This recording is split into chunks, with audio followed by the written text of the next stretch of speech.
You're listening to Got Your Six, Leadership Forged in Fire. I'm Dr. Traci, a retired U.S. Army officer turned business strategist. This is where I bring real talk, real leadership lessons, and battle-tested tools that shaped me as a leader and continue to shape the leaders I coach today. Each episode gives you clarity, courage, and the confidence to lead with intention. Whether the battles you face are in business, at home, or within yourself, let's lock in, get honest, and lead like it matters. Can I ask you a question? Think about the best leader you ever had, the one who actually changed something within you. Now, here's the question. Do you think they know what they did? Because here's what I've come to believe after all of these years. The most important thing you will ever do as a leader, a human over people or things, is something you will probably never see. It won't be the room that you think it is. You won't get the thank you that you think you maybe should. You may not even remember the moment it happened, and it will still be the thing that outlives everything else you ever built.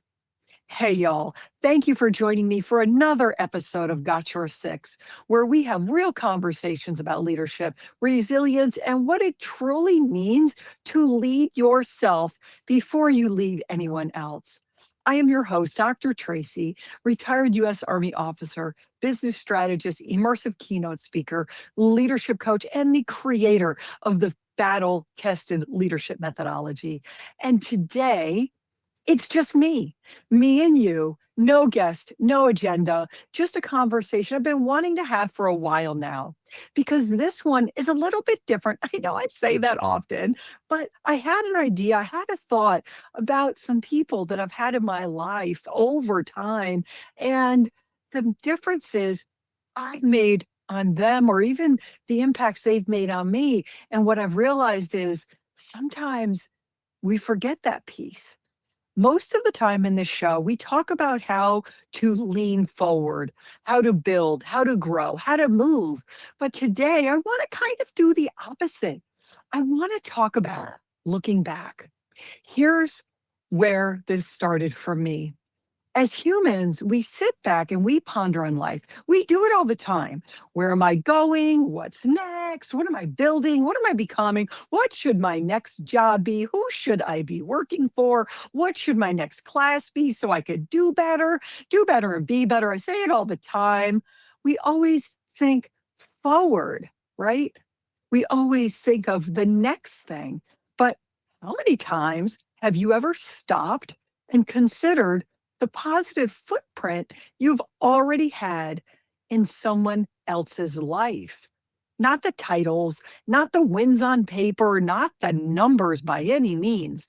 I'm talking about the moments where you said the right thing at the right time, and it quietly changed the direction of someone's entire path.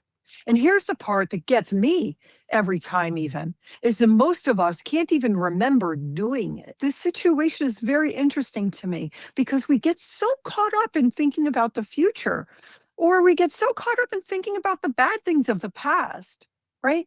But what I really want you to take a minute to think about is the powerful things that you've done in your life, the steps you've made that you may not even realize the effect you've had on someone else.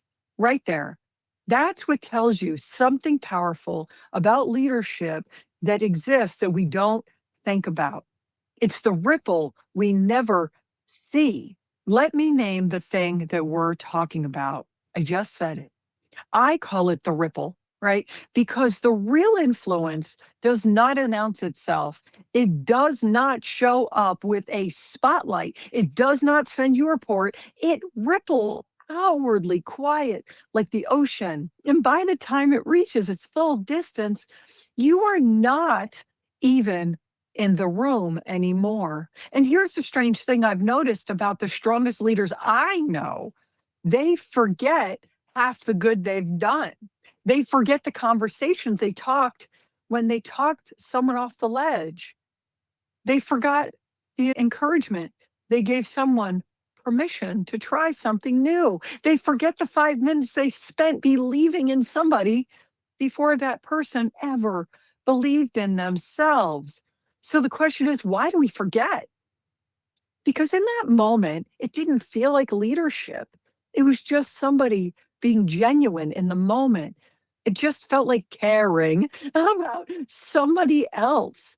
So let me tell you about one of my experiences, since I did take the time to think about this. And it's really what made me think about doing this podcast episode. One time, years and years ago, short after 9/11 happened, and after we were going to Afghanistan, back to back deployments, I was home after my deployment. My children were having a party at our house. They were young humans at that time. And because they were so young, when their friends were coming over, a lot of their parents either hung out or they waited outside or they wanted to just check in and see what was happening. And one of them, their parents came to me and with very serious concern on their face. And I have to tell you that long after, I forget I ever planted this scenario years ago, this changed their lives. But when I sat back recently thinking about it, I enabled them to feel better. We had these dear friends that were terrified. Their daughter wanted to join the army, and all they could see was war. All they could see was the fear, the deployment, Afghanistan, every worst case scenario, every parent's heart could build in the middle of the night. And in this moment, I thought they were coming to me to talk to me about their younger daughter, where they were actually talking about the older one, the one that had graduated from college, the one that had already done great things in her life, but she wanted so badly to serve something bigger than herself. And guess what? I recognize that feeling because that's exactly what I felt like. I come from a long lineage of military people. I don't know if you have listened to that podcast or not, but I've talked about it many times. I come from a long lineage of folks in the Army, and I felt like it was my destiny to do something bigger than myself. Now, listen, they loved that their daughter fiercely, right? Just like my mom loved me fiercely when she tried to talk me out of joining the military. But that love for her turned into a wall, and they were ready to stand in her way. So we talked. We talked for a long time that night. We talked about the fears of deployment. We talked about how scary it is even for me to have left, for me to have left my family, to left my children. And I talked to them about the prayers that were made with those around me. And I also talked about support. And something somewhere along the way in that conversation, something I said moved them. They stopped seeing the danger in what they could not control. And they started seeing their daughter they had raised to be this capable person that could be exactly what they always dreamed of her to be. So they chose to stand beside her instead of standing in front of her as a wall. That was only beginning. Sorry, this is emotional for me because we are very close to that family. Eventually, all three of their younger children actually joined the Army, and we are so proud of all of them. We are all proud of their whole family. They do great things for their community, dedicate their lives to everybody around them. Their lives have been put in a place of service, and these young humans that they have raised understood that path of service. Three paths of discipline and growth and leadership. Three people who went on to guide and protect and mentor others in the ways their parents once could not even imagine and now cannot stop being proud of. And here's the part that still gets me. All of it was nearly talked out of existence by fear. One family, one moment of doubt, and a whole future hanging in the balance.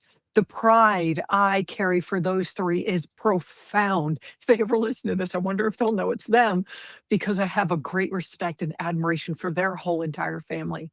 And I want to be clear about why. It's not because I walked their road for them. I did mentor them, a few of them. I stood beside them and defended them and protected them and guided them, but I did not walk their road for them. I didn't. It was their road to walk. It's because one honest conversation gave a family permission to believe in their own children. And that belief did not stop with them. It rippled from me to those children's parents, from their parents to those three, on and on. From those three to every soldier, every teammate, every young person they have led and lifted since then. That is a footprint I could never have measured in the moment, ever. I only see it now looking back.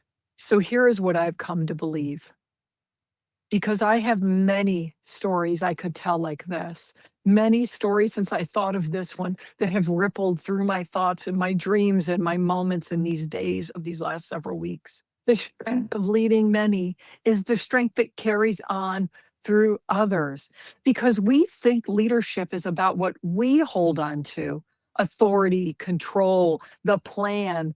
But the leaders who actually change things understand the opposite. They understand that your real power is not in what you keep and you hold on to. It's what keeps going after you have let go of it. And to be honest with you, you will not always see the ripple. I've just been blessed to be able to see that one. There are many ripples I probably made in my life that I will never know, because you often won't. The person you encouraged may never circle back to tell you. The advice you gave may resurface years later in someone you've never met, carried there by someone you barely remember helping. Because that's happened to me too. It's a little crazy, actually. And that's not the reason to do less. That's the reason to do more. In serving other people, in giving yourself to benefit others, is the reason we exist. It's the whole reason to lead in the first place. So I want to tell you something. I want to ask you to do something we almost never do. I want you to stop looking forward just for a minute and look back. When was the last time you actually recognized the footprint you've left on someone? How many times in your life have people thanked you for your guidance, your mentorship, your belief in them at a moment they had none of their own? Sit in that for a second. And I don't want you to sit in it out of ego. My God, please, this has nothing to be egocentric about. I want you to sit in it out of responsibility, because if you have done it before, you can and will do it again. But maybe try to do it on purpose this time. Be a voice of reason to somebody on purpose. Direct or guide somebody on purpose. Right there is the difference between leaving a footprint by accident and leading a legacy on purpose. Serving others and guiding them, especially as you get older and you learn lessons learned in life and you can guide people. Our granddaughter's only 11, but yet she walks around guiding people all the time, propping them up, helping them out, giving them a voice of reason, even in her own young voice, because it's important to lead legacy on purpose. Now, if this conversation is landing on you right now in a way that you probably weren't expecting when you were listening to this, it's probably because you already know you're that person to help somebody, that you know you have the capability of leaving ripples. You just may not have the structure or the space to lead them on purpose. So what about you do it on accident? Have a conversation with somebody around you, guide them, and give information of lessons learned that you have. That is exactly the kind of work I do with the leaders in my community, because I always say I'm not the smartest person in the room. It takes communities, it takes the neighborhood to build the family, to build the community, to build the people. Here's what I offer you. There's a link in the show notes to book a collaborative call with me, just you and me. Not salesy, nothing, no pitching, nothing like that. We'll talk about where you are in your leadership journey, and I'll help you find the community that actually fits where you're headed next. If that's not with me, I will guide you to the right place. No pressure. just a place to start.